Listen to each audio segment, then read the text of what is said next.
अस्सलाम वालेकुम। Exercise 1.3 question number 15 और 16 टाइप 5 के अकॉर्डिंग सॉल्व होंगे। टाइप 5 में किस टाइप के क्वेश्चंस आएंगे, ये एक इक्वेशन लिखी हुई है मैंने, और इस इक्वेशन में देखें x minus A, X minus B, X minus C, X minus T is equal to K क्या है, के इज सम कांस्टेंट। इस तरह का एक्सप्रेशन दिए होंगे आपके क्वेश्चन में ऑन द लेफ्ट साइड। ये सब लीनियर एक्सप्रेशंस कहते हैं इनको, क्योंकि यहाँ पे जो वेरिएबल है उसकी पावर कितनी है 1। तो इस तरफ सारे आपको लीनियर एक्सप्रेशंस दिए होंगे और ये पूरी साइड किसी एक कांस्टेंट नंबर के इक्वल होगी। यहाँ पे ए, बी, सी और डी ये क्या है, ये किसी नंबर को रिप्रेजेंट करेंगे। ठीक है, तो क्वेश्चन नंबर 15 टाइप 5 में आता है। और टाइप 5 की कैसे आपने इसको रिकॉग्नाइज करना है कि इसमें लीनियर एक्सप्रेशंस होंगे और वो पूरा की जो क्वेश्चन की जो लेफ्ट साइड होगी वो किसी कांस्टेंट के इक्वल होगी। तो ये होगी टाइप 5। अब टाइप 5 को सॉल्व करते हैं through question number 5। Question number 15 में टाइप 5 को एक्सप्लेन करती हूँ कि किस तरह सॉल्व करना है। देखें यहाँ पे भी x+1, x+3, x-5 और x-7 ये सारे लीनियर एक्सप्रेशंस हैं। और 192 ये k है, k की वैल्यू यहाँ पे है 192। तो इनको सॉल्व करने के लिए सबसे पहले आपने दो ग्रुप बनाने हैं और उसका तरीका क्या है देखें। मैं एक लार्ज ब्रैकेट यहाँ दो लार्ज ब्रैकेट्स बना दूंगी और उसके अंदर मैं वो दोनों ग्रुप्स लिख दूंगी, दोनों ग्रुप्स जो भी मैंने बनाए होंगे अकॉर्डिंग टू सर्टेन कंडीशंस। अच्छा, यहाँ मुझे क्या लिखना है, दो एक्सप्रेशंस यहाँ लिखने हैं लीनियर एक्सप्रेशंस, और दो ही लीनियर एक्सप्रेशंस मुझे यहाँ लिखने हैं। लेकिन कौन से दो यहाँ लिखूंगी और कौन से दो यहाँ लिखूंगी, x इसके आगे जो भी फिगर नंबर आएगा और दूसरा x, और फिर बाकी हम देखेंगे। इसी तरह ये मैंने एक अभी इनकम्प्लीट पैटर्न बना दिया है। अब यहाँ जो मैंने दो नंबर्स लिखने हैं, फॉर एग्जांपल यहाँ मैं 1 और 3 लिखती हूँ, अगर 1 और दूसरा नंबर लिखती हूँ 3, इसको प्लस करें तो इसका आंसर इक्वल आना चाहिए। यहाँ जो दो नंबर लिखूंगी और बाकी जो दो नंबर हैं वो कौन से हैं, 5 और 7, -5 और -7। अब इनका आंसर अगर सेम आता है तो ये परफेक्ट ग्रुप बन जाएंगे, लेकिन इनका आंसर सेम नहीं आता। -4 और -12 ये तो सेम नहीं है, दे आर नॉट इक्वल। तो फिर मुझे यहाँ पे कौन से दो नंबर्स लिखने हैं। अगर मैं यहाँ पे +1 और -5 लिख दूँ, फिर कौन सा पेयर रह जाता है, ये वाला सेकंड वाला एंड फोर्थ वन, और +3 और -7। तो इसको करके देखती हूँ, 1 -5 इसका आंसर किसके इक्वल आना चाहिए, 3 और 7। 3 - 7, 3 प्लस में है, यहाँ answer is 4 and here answer is also 4। तो इसका मतलब ये जो पेयर है होगा ये हम ले सकते हैं। इसके लिए दोनों तरफ आंसर सेम आया। तो यहाँ x+1, x-5, यहाँ पे x+3 लिखेंगे, x+3 वाला एक्सप्रेशन, और यहाँ x-7 वाला एक्सप्रेशन लेंगे। तो अब ये परफेक्ट ग्रुप बन गए। ये चीज़ आपने ध्यान में रखनी है कि जो दो कॉन्स्टेंट नंबर लिखेंगे दोनों ग्रुप्स में, उनको प्लस करें तो आंसर सेम आना चाहिए। दोनों ग्रुप्स के कांस्टेंट नंबर को प्लस करें तो आंसर सेम आना चाहिए, जैसे यहाँ -4 और -4। तो ये परफेक्ट ग्रुप बनाने का तरीका है। नेक्स्ट स्टेप में ब्रैकेट्स हैं और ब्रैकेट्स इनको हम सॉल्व कर लेंगे। लार्ज ब्रैकेट के इनसाइड स्मॉल ब्रैकेट्स हैं, मल्टीप्लाई करेंगे। x into x is x², x into -5 is -5x, 1 into x is 1x, and 1 into -5 is -5 and large bracket close। Small brackets को हमने सोल्व कर लिया। Again x into x is x² और x को -7 से multiply किया, answer is -7x। 3 को x से मल्टीप्लाई किया, +3x, and then -21 and bracket close is equals to 192 which is k। अब ब्रैकेट के इनसाइड्स देखें, -5x और +1x, ये जो सेकेंड और थर्ड टर्म है, यहाँ भी सेकेंड और थर्ड टर्म, इनको हम सॉल्व कर सकते हैं। Large bracket x² -5x +1 1x, तो answer is -4x -5 and large bracket close. Again large bracket x², इनको सॉल्व करेंगे तो -7x है और +3x से सॉल्व किया, answer is -4x -21 and bracket close 192। अब यहाँ देखें first to term x² -4x, x² -4x, दोनों ग्रुप्स में फर्स्ट टू टर्म्स सेम आ गई हैं। तो ये सेम ही आनी चाहिए आपके क्वेश्चन में। नेक्स्ट स्टेप में हम ये करेंगे कि जो सेम टर्म है इनको किसी और वेरिएबल के इक्वल सपोज कर लेते हैं। सो हम लेट करेंगे कि ये जो टर्म है एक्स स्क्वायर माइनस 4x, ये दोनों टर्म्स हैं, these are equals to Y और इज इक्वल्स टू ओके, ये y के इक्वल होगी। अब देखें हमारा ये वाला एक्सप्रेशन क्या बन जाएगा, ये बन जाएगा X square minus 4x, this is equals to y minus 5 as it is, y minus 5 bracket close, और नेक्स्ट एक्सप्रेशन में y X square minus 4x की जगह y minus sign and 21 bracket close, this is equals to 192। अभी ये बिल्कुल इस तरह है जैसे x प्लस 1 और x माइनस 5 लिखा हुआ था, y माइनस 5 और y माइनस 21, इनको हम सिंपली मल्टीप्लाई कर लेते हैं। तो y into Y is Y square minus 21y minus 5y minus minus plus 5 into 21, answer is 105 is equals to 192। ठीक है जी। नेक्स्ट इज़ यहाँ भी अगेन सेकेंड और थर्ड टर्म इसको सॉल्व कर सकते हैं। तो आंसर क्या आ जाएगा हमारे पास, माइनस 21 में 5 ऐड करेंगे तो आंसर इज़ 26y प्लस 105 और इज इक्वल्स टू 192। तो अगर हम इसको देखें तो ये क्वाड्रेटिक इक्वेशन बन रही है ना on the left side, square highest power यहाँ स्केयर में, ठीक है, no power less than greater than Y यानी ग्रेटर देन स्क्वेयर, तो यहाँ ज़ीरो आना चाहिए। तो अभी इसको हम शिफ्ट कर लेते हैं, Y square minus 26y plus 105 और ये प्लस में है माइनस 192 इज इक्वल्स टू 0। ठीक है जी। अब इसको हम करते हैं माइनस और वाई स्केयर माइनस 26y, इन दोनों को सब्ट्रैक्ट करेंगे तो आंसर आएगा बिगर साइन, आंसर में साइन आएगा बिगर नंबर का विच इज़ 192। सो यहाँ पे हम लिखेंगे माइनस साइन, माइनस और इन दोनों को करें सब्ट्रैक्ट तो आंसर आता है आपके पास 87 इज इक्वल्स टू 0। अब क्या ये quadratic equation perfect quadratic equation है? बिल्कुल ठीक है जी। अब सॉल्व कैसे करते हैं क्वाड्रेटिक इक्वेशन को? By factorisation, by quadratic formula और बाय कंप्लीटिंग स्क्वायर। यहाँ हम फैक्टराइजेशन करेंगे, नंबर है 87, पेयर बनाने हैं हमें दो, वाई स्क्वायर दो फैक्टर्स, दो हमने मिडिल टर्म को इस तरह स्प्लिट करना है कि दो टर्म्स हमने लिखनी है और उनका क्राइटेरिया आपको पता है, फैक्टराइजेशन हमने फर्स्ट एक्सरसाइज में की है। अब जो दो नंबर हमने ढूंढने हैं वो उनका मैं एक शॉर्ट ट्रिक शेयर करती हूँ आपके साथ। ये जो नंबर है 87, इसको मैं यहाँ लिखूँगी और इसको प्राइम फैक्टराइजेशन से सॉल्व करूँगी। It is divisible on 3, 3 2 is 6, 2 carry here और ये बन जाएगा 27, 3 9 27।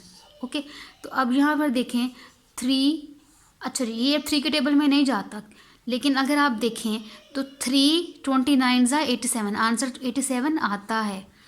ठीक है, अभी इन दोनों नंबर्स को यानी हमारे पास एक पेयर आ गया 3 एंड 29, इनको मल्टीप्लाई करें तो आंसर क्या है 87। ठीक है, अब दूसरी कंडीशन क्या है कि 3 और 29 को प्लस या माइनस करने से क्या आंसर आना चाहिए, -26, -26 आना चाहिए। तो अगर 3 - 29 करूँ तो आंसर आएगा -26। इसका मतलब ये 3 और 29 ये दो परफेक्ट नंबर हैं जिसको हम मिडिल टर्म को स्प्लिट करने में लिखेंगे। ये एक शॉर्ट ट्रिक है, इसकी डिटेल एक्सप्लेनेशन के लिए अगर आप डिटेल में इसका कॉन्सेप्ट समझना चाहते हैं इस ट्रिक का, तो मेरे चैनल पर वीडियो है trick to split middle term, वो आप देखें और आपको एक ट्रिक समझ आएगा कि किस तरह आप बहुत कम टाइम में मिडिल टर्म को स्प्लिट कर सकते हैं, कोई भी जितना भी बिगर नंबर आपके पास ACB के प्रोडक्ट में आया हो। ओके, यहाँ हम लिखेंगे +3 और वेरिएबल है y, +3y - 29y। ठीक है जी। अब नेक्स्ट स्टेप में हम क्या करते होते हैं, ग्रुप बना लेते हैं, कॉमन लेते हैं, फर्स्ट 2 टर्म का ग्रुप बन जाता है, लास्ट 2 टर्म्स का ग्रुप बन जाता है। तो इस दोनों टर्म्स में से फर्स्ट 2 टर्म में से y कॉमन, यहाँ y रह जाएगा +3 और ये y कॉमन, तो ब्रैकेट क्लोज। अब नेक्स्ट 2 टर्म्स में से देखें, नेक्स्ट 2 टर्म में माइनस साइन में दोनों नेगेटिव में है, इसका मतलब माइनस भी हम कॉमन ले सकते हैं। 29 और दूसरा है 87, 29 कॉमन ले सकते हैं हम, 29, अगर मैं 29 को 3 से मल्टीप्लाई करूं तो आंसर आता है 87, जो आपने यहाँ से भी देखा। ठीक है, 3 इंटू 29 आंसर इज 87। तो इसका मतलब 29 हम कॉमन लेंगे, 29 कॉमन और यहाँ y रह जाएगा। ठीक है, अब ये जो अंदर दोनों टर्म्स हैं ना ये माइनस की, जब आपने 29 y में से भी और 87 में से भी माइनस कॉमन ले लिया तो ये दोनों टर्म्स हो जाएंगे 29 प्लस में और 87 भी प्लस में। ठीक है, तो इसलिए मैं यहाँ y भी प्लस में लिख दी, क्योंकि यहाँ y के साथ तो नेगेटिव साइन था लेकिन वो कॉमन आ गया। अब ये वाली टर्म जिसमें 29 कॉमन ले गया था, सिर्फ यहाँ y रह गया था, ये नेगेटिव थी, अब ये पॉजिटिव बन गई क्योंकि y भी हमने नेगेटिव ले लिया, कॉमन ले लिया, sorry.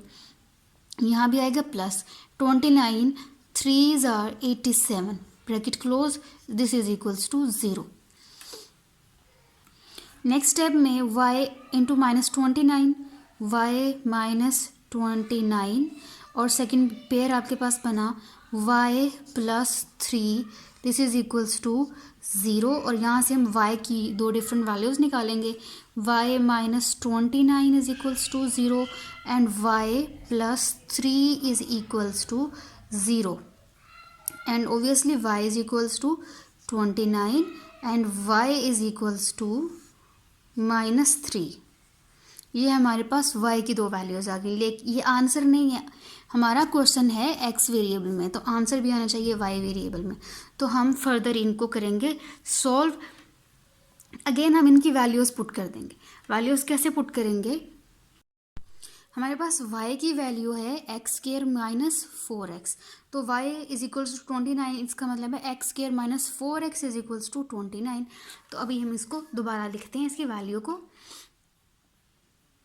Okay, y is equals to x square minus 4x equal to sign, equal sign और equal sign is equals to 29। Similarly दूसरी वैल्यू के लिए y इज इक्वल्स टू -3 और इसकी value x square minus 4 is equals to -3। अब ये एक perfect quadratic equation बन रही है अगर हम 29 को शिफ्ट कर दें और 3 को भी शिफ्ट कर दें। So in the next step x square minus 4x is equal to 29 और इक्वल से हम उसको शिफ्ट करेंगे तो ये प्लस में है, जो बन जाएगा -29 is equal to 0। Second equation के लिए भी एक्स स्क्वायर माइनस 4x -3 है तो ये बन जाएगा +3 इज इक्वल टू 0। ठीक है जी, ये 29 हो गया। अब देखें ये जो फर्स्ट एक्सप्रेशन है X square minus 4x minus 29 is equal to 0, ये बाय फैक्टराइजेशन सॉल्व नहीं हो सकता। ये जो एक्सप्रेशन है X square minus 4x plus 3, इसको हम बाय फैक्टराइजेशन सॉल्व कर सकते हैं। सो इसको सॉल्व करेंगे बाय क्वाड्रेटिक फार्मूला और उसके लिए वेरिएबल्स की हम कॉन्स्टेंट्स की वैल्यू लिख लेते हैं। ए की वैल्यू होता है एक्स स्क्वायर का coefficient which is 1 here, so A is equals to 1।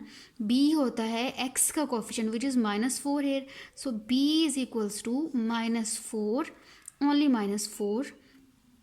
और c होता है जो कांस्टेंट नंबर, तो c की यहाँ वैल्यू है हमारे पास -29। c is equal to -29। इसको हम सॉल्व करेंगे बाय क्वाड्रेटिक फार्मूला और इसको हम बाय फैक्टराइजेशन सॉल्व कर सकते हैं। तो यहाँ पे कोमा इन दोनों के दरमियान सेपरेशन है, इसकी फैक्टराइजेशन कैसे होगी? X square -3x minus x, तो सॉल्व करें तो -4x, इनको मल्टीप्लाई करें तो 3x स्क्वायर बन जाएगा, +3 इज इक्वल टू 0। ये इसकी फैक्टराइजेशन हो गई। तो हम दोनों को साइड बाय साइड करेंगे। फॉर्मूला क्या है? x is equal to -b plus and minus √b square -4ac by 2a। ठीक है जी, और यहाँ क्या स्टेप होगा? एक्स स्क्वायर, अच्छा जी यहाँ पे हमने फर्स्ट टू टर्म्स का पेयर बना लिया और लास्ट टू टर्म्स का पेयर बना लिया। फर्स्ट टू टर्म में से x कॉमन आ सकता है, एक x रह जाएगा माइनस, और 3 के साथ x जो है वो कॉमन आ गया तो सिर्फ x -3 रह जाएगा। यहाँ से हम -1 कॉमन लेंगे, कुछ भी कॉमन नहीं आ रहा तो हम 1 कॉमन ले सकते हैं, लेकिन उसके साथ हमें माइनस भी कॉमन लेना है, -1। तो माइनस क्यों लेंगे? क्योंकि हमें x -3 चाहिए और यहाँ क्या है? उल्टा है इससे, यहाँ x पॉजिटिव है, यहाँ x नेगेटिव है, यहाँ 3 नेगेटिव है, यहाँ 3 पॉजिटिव है। तो अगर हम x minus x plus three में से माइनस कॉमन ले लेंगे तो एक्स बन जाएगा प्लस में, थ्री बन जाएगा माइनस में। ठीक है, और दूसरा हमें एग्जैक्टली यही चाहिए क्योंकि यहाँ एक्स माइनस थ्री बना हुआ है, इसलिए वन तो कॉमन लेंगे क्योंकि कुछ और कॉमन नहीं आता, साथ हम माइनस भी कॉमन ले लेंगे। ठीक है, तो यहाँ पे आ गया आपके पास -1 इंटू अब ये एक्स माइनस थ्री बन गया, दिस इज इक्वल टू 0। ठीक है जी, और दूसरी तरफ हम फॉर्मूले में वैल्यूज पुट करते हैं, x is equal to minus B, minus और b की वैल्यू है -4 plus and minus under root B square यानी कि -4 का square -4 and its square -4 a की वैल्यू है 1 और c की वैल्यू है -29 and bracket close over 2a और a की वैल्यू है 1। यहाँ देखें क्या बनेगा, x और -1 एक पेयर बन गया, x -1 और x -3 इज इक्वल टू 0। यहाँ से हम x की वैल्यूज़ निकाल लेते हैं, x -1 is equal to 0 and second is x -3 is equal to 0। इसको हम कंप्लीट कर लेते हैं, x is equal to 1 and second values x is equal to -3 शिफ्ट होगा तो ये बन जाएगा +3। सो x की वैल्यूज़ यहाँ से निकली हैं 1 और 3, 1,3। ओके, तो इसको मैं सोल्यूशन सेट की फॉर्म में लिख देती हूँ, सोल्यूशन सेट की फॉर्म में इसको लिख लेते हैं और जब हम इसको सॉल्व करेंगे तो इसकी वैल्यू इसके अंदर ऐड कर देंगे। Solution set is equal to, solution set की दो वैल्यूज़ हमारे पास आ चुकी हैं 1 एंड 3 और दूसरी वैल्यू भी अभी हम देखते हैं। कोऑर्डिनेटिव फॉर्मूले वाली साइड को हम सॉल्व करते हैं, x is equal to minus multiply by minus, answer is -+4 तो ये बन जाएगा plus and minus under root. Negative number का स्क्वायर हमेशा पॉजिटिव नंबर आता है और 4 का स्क्वायर क्या होता है 16। माइनस साइन मल्टीप्लाई होगा इस माइनस साइन के साथ तो ये बन जाएगा प्लस। अब 4 मल्टीप्लाई होगा 29 के साथ तो आंसर आएगा 116। ओवर है हमारे पास 2, x is equal to 4 plus and minus under root 16 plus 116 answer is 132/2। अब 132 को प्राइम फैक्टराइजेशन से सॉल्व करते हैं, 132 इट इज़ डिविजिबल बाई 2, 2 6 12, 2 6 12 66। अब ये जो 2 6 और 6 हैं, 2 3 ज़ा 6, 2 3 ज़ा 6। अब ये जो 33 है ये किसी और टेबल पे डिविजिबल नहीं है, तो 33 1 ज़ा 33, तो हमारे पास हम लिख सकते हैं √132 को कैसे हम लिख सकते हैं 2 × 2 × 33। ठीक है, तो अभी हम इसको इस तरह लिखते हैं, दिस इज इक्वल्स टू √2 × 2 × 33। आप भी ये रफ वर्क में कर लें। ठीक है जी, तो नेक्स्ट स्टेप में 2 × 2 ये बन जाएगा 2 का स्क्वायर इंटू 33। अब इस के स्टेज पे जाके आप स्क्वायर रूट सेपरेट कर सकते हैं क्योंकि एक आपके पास स्क्वायर में है और एक नंबर ऐसे ही है, √33 ये स्क्वायर से ख़त्म हो जाएगा और आपके पास आएगा 2 √33 यानी कि √132 को आप लिख सकते हैं 2 √3। ठीक है जी, तो अभी मैं यहाँ यही रिप्लेस कर दूँगी, x is equals to 4 plus and minus 2 √33 over 2। अब ऊपर वाले जो न्यूमरेटर है वहाँ से भी हम कॉमन ले सकते हैं, कॉमन आएगा वहाँ से 2, तो यहाँ 2 बन जाएगा 2 × 2 4 प्लस एंड माइनस ये 2 कॉमन और यहाँ रह गया √33 only over 2, this 2 cancelled with this 2 और हमारे पास सिर्फ ब्रैकेट वाला एक्सप्रेशन रह गया, तो यहाँ से x की value I 2 plus and minus √33, this is an other value of x। इसको हम ऐड कर देंगे सोल्यूशन सेट में। सो कोमा लगा के नेक्स्ट वैल्यू है हमारे पास 2 + n - √33।